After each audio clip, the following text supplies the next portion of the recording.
Islamic పండుగ అయిన మీది ఈద్ లేదా ఈద్ ఉల్ ఫితర్కు ఎంతో ప్రాధాన్యత ఉంది. ఇది ఆధ్యాత్మికతను చాటే పండుగ. రంజాన్ ఉపవాసాలను ముగించే రోజు. ఈ పండుగ గురించి తెలుసుకోవాల్సిన అవసరం ఎంతైనా ఉంది. ఈద్ ఉల్ ఫితర్ పండుగను మిది ఈద్ అని కూడా పిలుస్తారు. ఇది ఇస్లాంలో అత్యంత ప్రధానమైన పండుగలలో ఒకటి. ఇది ఉపవాసాల పవిత్ర మాసం రంజాన్ ముగింపును సూచిస్తుంది.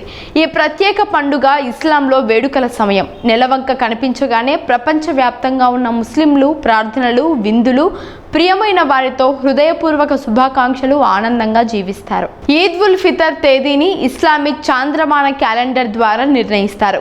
ఇది 10వ నెల అయిన షవ్వాల్ మొదటి రోజున వస్తుంది. నెలవంక దర్శనం ప్రదేశాన్ని బట్టి మారుతుంది. కాబట్టి మధ్యప్రాచ్యం, పాశ్చాత్య దేశాలలో మార్చి 30 లేదా మార్చి 31న ఈ పండుగ నిర్వహించుకునే అవకాశం ఉంది.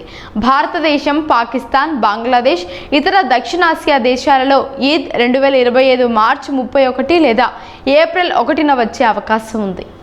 ఈ పండుగ వెనుక లోతైన చరిత్ర, మతపరమైన ప్రాముఖ్యత ఉంది. పవిత్ర ఖురాన్ రంజాన్ సమయంలో మహమ్మద్ ప్రవక్తకు కనిపించిందని నమ్ముతారు.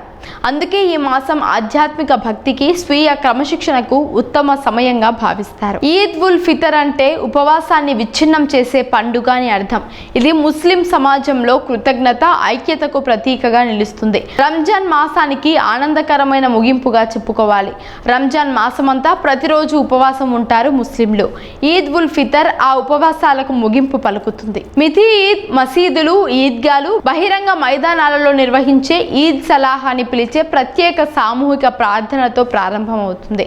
రంజాన్ సందర్భంగా తమకు బలాన్ని ప్రసాదించిన అల్లాకు భక్తులు కృతజ్ఞతలు తెలుపుతూ రాబోయే సంవత్సరానికి ఆశీస్సుల కోసం ప్రార్థిస్తారు. ఈ ఈద్లో ముఖ్యమైన అంశం జకాత్ ఆల్ ఫితర్. ఇది ఈద్ ప్రార్థనకు ముందు పేదవారికి దాన ధర్మాలు ఇవ్వడంతో ప్రారంభమవుతుంది.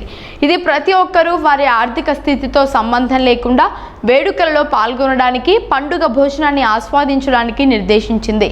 ఈద్ పండుగ సమైక్యతను సూచిస్తుంది. బిర్యానీ, హలీం, నిహారీ, కబాబ్స్ వంటి సాంప్రదాయ వంటకాలతో పాటు తీపి వంటకం సేవియన్ ఈద్ రోజు ఉండాల్సిందే. కుటుంబం అంతా కలిసి ఈ భోజనాన్ని తింటారు. కేవలం సొంత కుటుంబీకులే కాదు, బంధువులు, స్నేహితులు కూడా ఆహ్వానిస్తారు. స్నేహితులు, ఇరుగు పొరుగు వారు ఒకరినొకరు కలుసుకుని ఆత్మీయ శుభాకాంక్షలు, మిఠాయిలు ఇచ్చిపుచ్చుకోవడం వంటివి చేస్తారు. ఇళ్లను దీపాలతో అలంకరిస్తారు. పిల్లలు ఈద్ పండుగ కోసం ఎంతో ఆతృతగా ఎదురు చూస్తారు. పెద్దలు వారికి బహుమతులు, ప్రేమ, ఆశీర్వాదాలను అందిస్తారు. ఈద్ ఆచారం ఆనందాన్ని, సంతోషాన్ని మోసుకొస్తుంది. సమాజంలో ప్రతి ఒక్కరూ సమానమేనని చెబుతుంది. పేదలను ఆదుకోవాలని, దాన ధర్మాలు చేయాలని వివరిస్తుంది. ఈద్ ఉల్ ఫితర్ ఒక పండుగ మాత్రమే కాదు, ఇది విశ్వాసం, కరుణ, సమాజ స్ఫూర్తికి ప్రతిబింబం. ఆనందాన్ని వ్యాప్తి చేయడం, సంబంధాలను బలోపేతం చేయడంలో ఈద్ ముఖ్య ఉద్దేశం. ఈ ప్రత్యేకమైన రోజు నిర్వహించుకోవడానికి కుటుంబాలు ఏకమవుతాయి.